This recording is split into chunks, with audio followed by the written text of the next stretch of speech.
Hello everyone.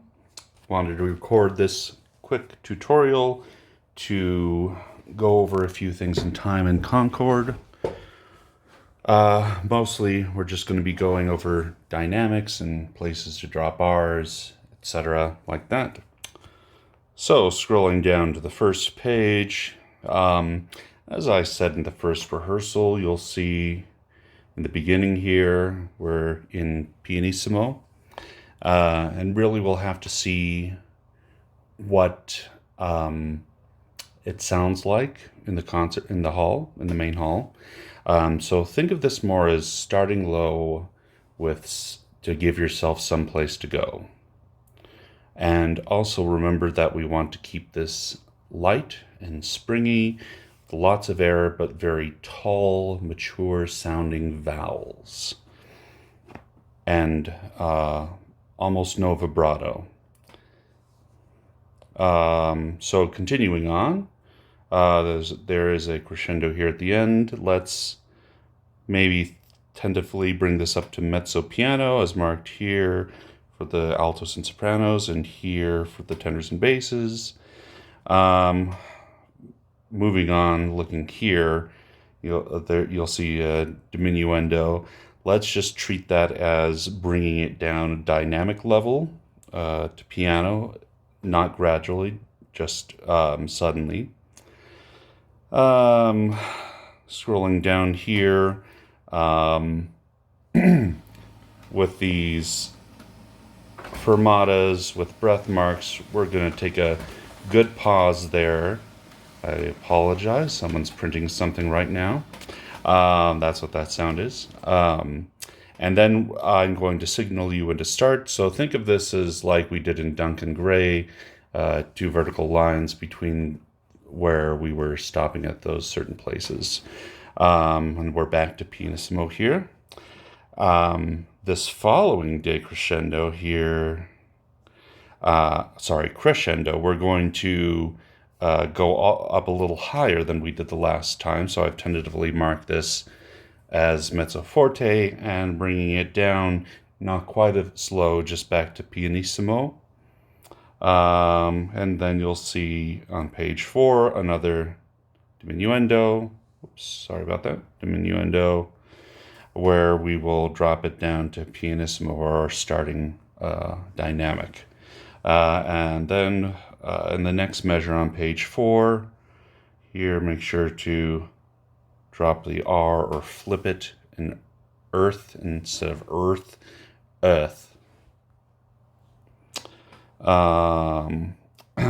Again, we have another fermata with a breath mark, so treat that as a stop and I'll signal you where to start again. You'll see here we've increased a dynamic level for the sopranos and altos and the tenors and basses. With previous ones, I feel like this more matched where you will be singing in the scale, so the change you need to make will be very subtle when we look back at pages 1 through 3 with the dynamic changes, because the natural change in register will bring that out more. But here we do want to bring it out more. I know it is slightly higher, but go ahead and make this very solid, still with no vibrato, but maybe a little marcato instead of light and springy in your tone. And we'll crescendo here, probably up to mezzo forte plus, not quite up to forte yet. We're saving that for the end. Bottom of page 4, there's a decrescendo here. I don't think I'd like to observe that, especially if I'm wanting the altos and basses to stick that G and make it stand out with the clash. So just hold this constant. You can cross out this decrescendo, and notice here we stay in tempo, no fermata and breath mark, and we're going to continue to page 5 now on the beat, and suddenly back down to mezzo forte from mezzo forte plus. Cross out the R's and favor, not favor, Feva, and then a slight crescendo up as well here for all four parts. Back up, say, to mezzo forte plus. And we have our usual fermata with breath mark here. I will treat as a stop that I'll signal, and notice that we're back in pianissimo here at the bottom of page 5, and it says crescendo here. So what I'm going to take that as we're going to slowly bring the dynamic level up measure by measure. Again, like the beginning, I think you can see this will happen naturally with the change in register that we're all undergoing. So the increase in dynamic can be subtle. But if you want to think it out in your head or have something marked down visually to remind you, we'll just mark it as going up to piano, then mezzo piano, then finally mezzo forte on page 6. Then we continue to gradually increase. Here at the top of page 6, the first measure, we're going to treat this as another hard stop. Not a hard stop, but I'm going to take a good break here before we go into our new tempo, broadly tempo.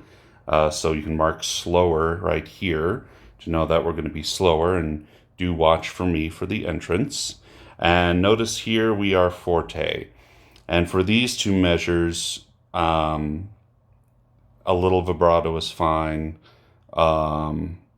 Forgot to mention before, mark off the hours right here, the R in hours in this measure, and then in this measure, not hour, pleasance. Don't want you chewing on those R's too much. Going back to these two broadly measures on the top of page 6.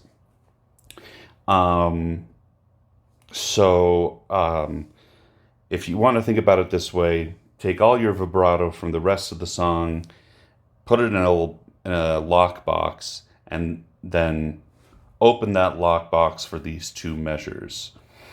You'll see in the last measure at this first system on page 6, there's a diminuendo. So basically treat that as coming down a dynamic level suddenly, and then decrescendo throughout the rest of the measure, but not too much. So maybe like a mezzo piano plus. And then in the final system, we're back to piano. And I'd like you to put little crescendo, decrescendo marks here for these phrases on the first two measures. So, hath all our love, like that. And the second to last measure is marked triple P. I don't think we're going to come down that much, except for maybe at the very end. And again, cross out all the R's in hour, so it's hour. And one last thing, which was brought up in rehearsal, let me see, was scanty. So we don't want it scanty or scanty. We want it a more mature vowel. I don't care how much you do it. I don't think it'll make too much of a difference whether it's scanty or scanty, but something along those lines rather than hard scanty. Right here, whoops, here, and here. All right, thank you very much. Hope this helps.